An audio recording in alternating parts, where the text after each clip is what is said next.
Poppy, one of the most beloved and debated characters in Poppy Playtime, and in fact, after the latest chapter, even labeled as a misunderstood character. Now let's get to what everyone wants to know and the theories surrounding her. Why did Poppy run away and leave us alone with Kissy Missy? To start, I feel like a lot of people forget that Poppy, at that moment, was at her emotional and mental lowest. She was already nervous about what happened to Kissy Missy. She lost Dowie with no idea what happened to him, and she just found out that her best friend at the time was one of her greatest enemies, and the man behind it all. Her escape was pretty understandable considering her emotional and mental state was far from good. She simply crumbled under the pressure, stress, and betrayal. She was practically having a panic attack. Plus, what could she do against the prototype? She's barely 30 centimeters tall. Judging by the fact that she perfectly remembers her decade-long imprisonment, if the prototype got its claws on her, she'd essentially be trapped in a "I have no mouth and I must scream" situation, trapped but fully aware for all eternity. A fate worse than death. Plus, I feel like people forget that a lot of individuals, especially kids, don't think clearly, or tend to make rational or correct decisions in high-pressure, stressful situations. I'm not saying Poppy is a child since she must be many years old by now, but still, we have to consider that she spent a decade locked up, and that would traumatize anyone, friends. Seriously, the people who slander Poppy have the same energy as those who blame Mabel for Weird Mageddon. Let's be a little understanding with little Poppy. It's true she abandoned us twice and her friends twice. She's not a villain, and some people say she's so bad they don't feel like forgiving her. But is that really the case? Is Poppy truly evil? Are we considering all her burdens and frustrations, including the fact that she was in contact with the devil himself, thinking he was her best friend, since the prototype pretended to be Ollie for a long time? Sometimes I've thought she made others suffer just to ease her own pain. That's selfish. She doesn't deserve forgiveness, especially since she's Elliot Ludwig's daughter. She wasn't tortured like the others, but are we forgetting something? Did you forget she was trapped in a box, fully conscious but unable to move for who knows how long? Not to mention that based on the tape you can find in the chapter, she remembers every part of the process that turned her from human to doll. As she herself said, weeks of things being put in and taken out. And above all, she's a child, or maybe, considering the time, she isn't anymore, but mentally she is. Still, there's something we need to consider. She's the most mature of the toys, and our other kids, who are much smaller, were in danger. And she left them with a 90-kilo man with mental issues, yes.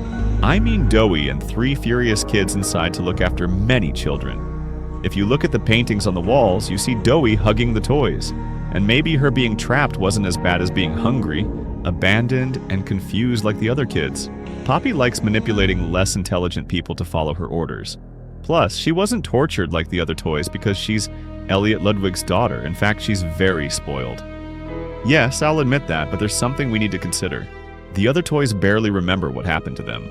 Meanwhile, Poppy remembered everything. We have no idea how old the other toys are, but Poppy not so much. Poppy is only mature because, like Dowie, they had to be to comfort the other kids, since the kids looked up to them as leadership figures, Dowie for being the strongest, and Poppy for being the smartest. I wouldn't say being unable to do anything while fully conscious is spoiled. Try staying completely still without drinking water, eating, changing position, talking, or doing anything but breathing in a pitch-black room for a day. You'll see how hard and torturous it is, and you'll realize Poppy had to endure that state for years. That's true hell. Up until that point, we'd built an image of her as a reliable ally. In Chapter 3, she protected us from Kissy Missy's claws, and in Chapter 2, her guidance helped us navigate that chaos. However, that same Poppy showed us another side in Chapter 2 when, in an unexpected twist, she manipulated the train at the last second. It wasn't an act of salvation. She used us as pawns on her board, sacrificing our freedom to advance her own game. So, by the time Chapter 4 rolls around, her decision to abandon us shouldn't catch us off guard.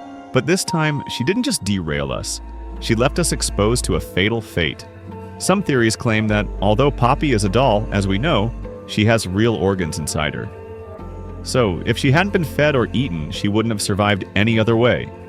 She could be in some distant stasis state, but it's unlikely. Plus, the reality is we can't defend her on this. She abandoned us twice and her friends twice. Let's also consider something else. What if there's something in the facility that only she could access as the boss's daughter? Something that could destroy beings like the prototype and the prototype suspects this and wants to keep her locked up.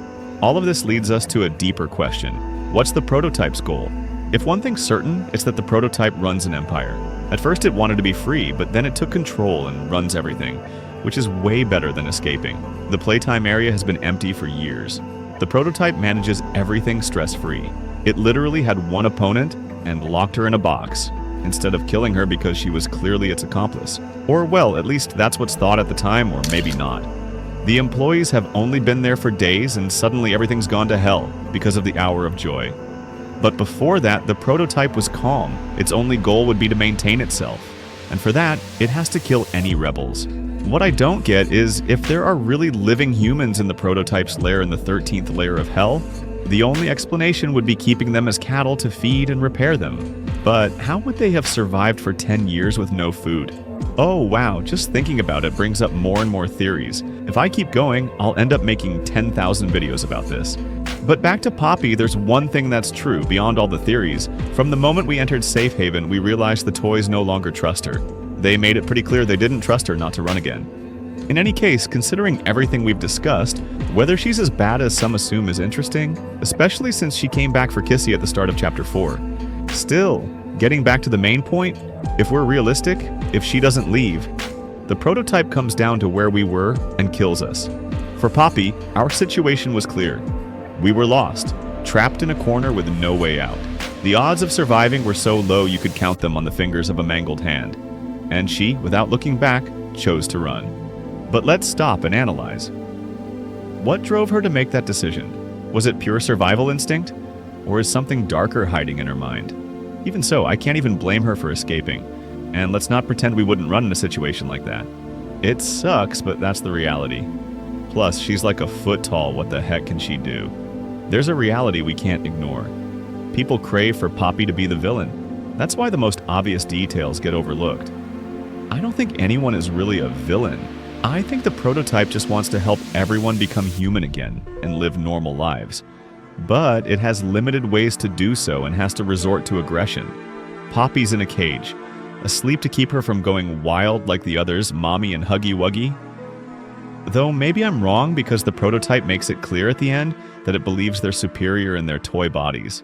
Still, it's a very human response that Poppy ran. If I were her, I'd have run too. Plus, she's just a kid inside. What was she supposed to do? Sit there and let them grab her? Even then, she'd have been separated from us, but she'd just end up trapped and we'd probably be in the same situation. Before disappearing, her breathing sounds ragged, an echo of pure panic. It's clear terror's controlling her as she tries to figure out her options. In that state, with the prototype stalking her, leaving us behind might have seemed logical to her. If we're all doomed, why not save at least one life hers by slipping through the narrow vents where only she can fit? But if we dig a little deeper, if we peel back the layers of her apparent desperation, a question arises. What if Poppy isn't as innocent as she wants us to believe? No, friend, my plan isn't to drive you crazy with these theories, it's the game itself that drives us nuts. While it's lousy of her to ditch us, it wasn't an outrageous decision, and honestly, there wasn't much else she could do. In fact, I feel like Poppy needs a hug. People forget that all the big bodies are kids turned into bloodthirsty monsters or morally gray characters. Poppy's just a scared little girl whose world's been turned upside down, with no choice but to run. This story really is a puzzle with hidden pieces. For my part, until Chapter 5 comes out, I'll keep supporting Poppy's innocence. But what do you think? Leave me your comment and also remember to subscribe if you want to hear my crazy theories about horror games, that is.